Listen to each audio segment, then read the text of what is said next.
Welcome back. Today I am discuss about the educative chef role and responsibility. तो आज हम देखेंगे कि किचन के अंदर शेफ का क्या रोल होता है, उसकी क्या ड्यूटी होती है, उसके ऊपर क्या जिम्मेदारियां होती है। ठीक है।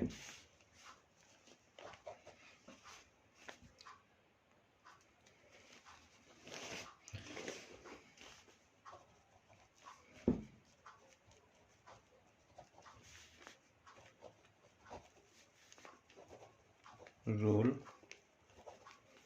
And responsibility. ठीक है जी।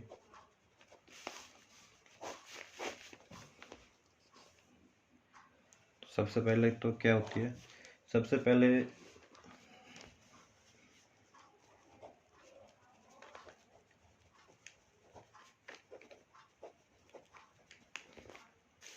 क्या होती है कि ये जो हेड होता है किचन का। ठीक है। सबसे पहले क्या होता है, सबसे पहले ये हेड होता है किचन का। एजुकेटिव शेफ जो होता है वो किचन का हेड होता है, उसके परमिशन के बिना कोई काम नहीं हो सकता। ठीक है। सेकंड क्या होता है, मेनू प्लानिंग। एजुकेटिव शेफ का काम जो होता है, रोल जो होता है, ड्यूटीज जो होती है, उसके ऊपर जो जिम्मेदारी होती है, उसके ऊपर सबसे सेकंड नंबर पे क्या होता है कि वो पहले तो हेड होता है किचन का। दूसरा क्या होता है, मेनू प्लानिंग। मेनू कैसे प्लानिंग, किसी जैसे बुफे की क्या मेनू होगा। ठीक है। बैंकेट का क्या होगा, अला कार्ड का क्या होगा, इवेंट का क्या होगा, फंक्शन का क्या होगा। तो वो मेनू प्लानिंग करना उसका काम होता है। ठीक है। थर्ड आता है किचन मैनेजमेंट। ठीक है। किचन को मैनेजमेंट करना, उसे मैनेज करना, वो शेफ का काम होता है। इसके अंदर क्या आता है, जैसे कि आपकी हायरिंग हो गई, स्टाफ की हायरिंग हो गई, स्टाफ की ट्रेनिंग हो गई। ठीक है। स्मूथ वर्क प्लेस हो गया, इस चीज़ को बनाना। ठीक है। चौथे नंबर पे क्या आता है अपना,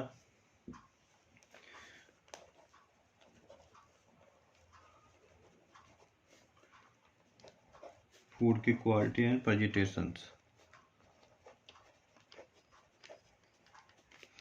फूड की क्वालिटी को चेक करना और फूड की प्रेजेंटेशंस को, ठीक है, मेंटेन द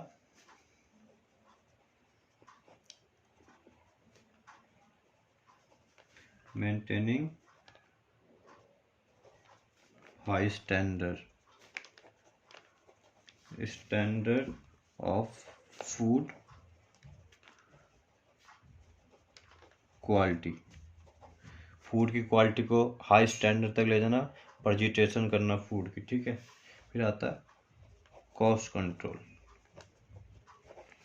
अब आप किचन के हेड हो, आपको मेन्यू प्लानिंग करनी है, आपको किचन मैनेजमेंट करना है। उसके बाद आपको फूड की क्वालिटी और प्रेजेंटेशन देखनी है। उसके बाद क्या है, फूड कंट्रोल। आपने सब कर लिया, लेकिन आप फूड कंट्रोल, कॉस्ट को कंट्रोल नहीं कर पा रहे हो। ठीक है। या फूड की कॉस्ट को कंट्रोल नहीं कर पा रहे हो, तो आप कैसे बिजनेस कर पाओगे, आप कैसे अपने रेस्टोरेंट या होटल को बेनिफिट दोगे। ठीक है।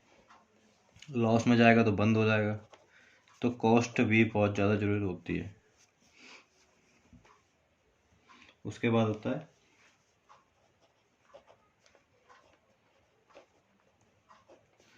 Inventory and ordering. In the sense कि इन्वेंट्री, किचन के अंदर कितना सामान है उसकी इन्वेंट्री करना, पर डे, पर वीक, मंथली। उसके बाद ऑर्डरिंग करना, किस हिसाब से पार्टी है, हमारे पास क्या है, कितना फैक्स है, कितना क्या है, कितने पीपल का डिनर है, लंच है, ब्रेकफास्ट, उसके हिसाब से आपकी ऑर्डरिंग करना।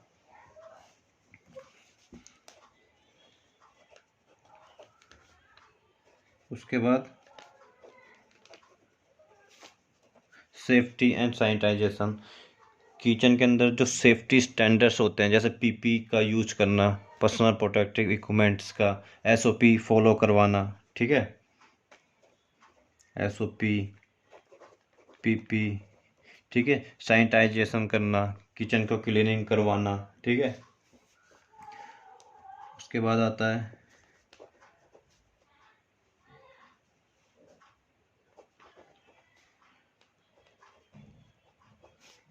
आपने सब काम कर लिए, ठीक है। उसके बाद आता है मेनू के प्राइस। मेनू का अगर प्राइस आप बहुत ज़्यादा हाई रख देंगे तो गेस्ट नहीं आएंगे, बहुत ज़्यादा कम कर दोगे तो रेस्टोरेंट या होटल का घाटा होगा। तो ये भी देखना एजुकेटिव शेफ का काम होता है कि मेनू का जो प्राइस है वो किस हिसाब से, डिश के हिसाब से किस हिसाब से रखना चाहिए।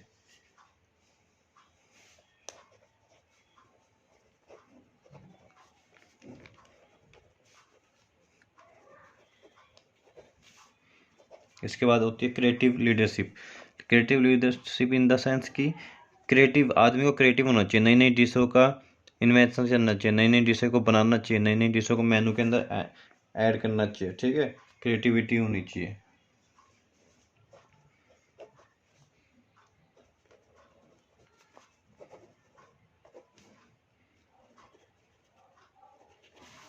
उसके बाद क्या है, customer relationship in the sense customer के साथ, ठीक है, कस्टमर के साथ जो है ना रिलेशनशिप होना बहुत जरूरी, क्योंकि जब कोई कंप्लेंट आती है, ठीक है, जब कोई कंप्लेंट आती है तो शेफ को ही फ्रंट में जाना पड़ता है, उस चीज़ को जस्टिफाई करना पड़ता है, ठीक है। तो कस्टमर हैंडलिंग करना या रिलेशनशिप करनी आनी चाहिए।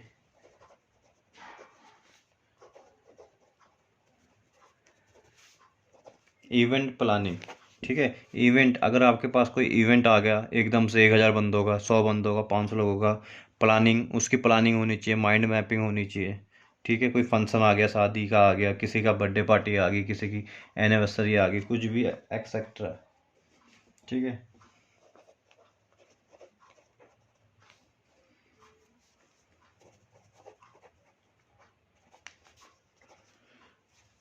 Problem solving in the sense कि ऐसा कुछ हो गया कि आप कोई फूड प्रिपरेशन कर रहे हैं, ठीक है, और कोई गेस्ट आपके फूड में कंप्लेन कर दे, तो उस चीज़ को हैंडल करना, उस चीज़ को हैंडल करना भी आना चाहिए। ये उसकी जिम्मेदारी होती है, ड्यूटी होती है, रोल होता है, रिस्पॉन्सिबिलिटी होती है, ठीक है। इसके अंदर आता है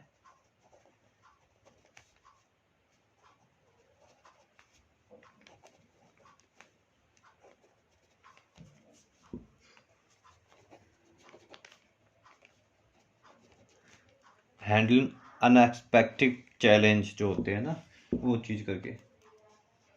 उसके बाद आता है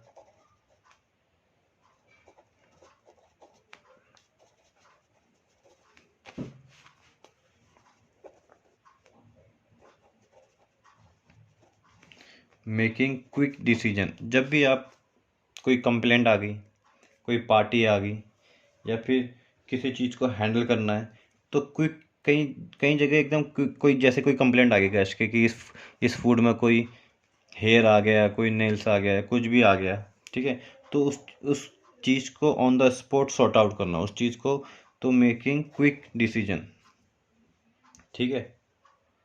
उसके बाद आता है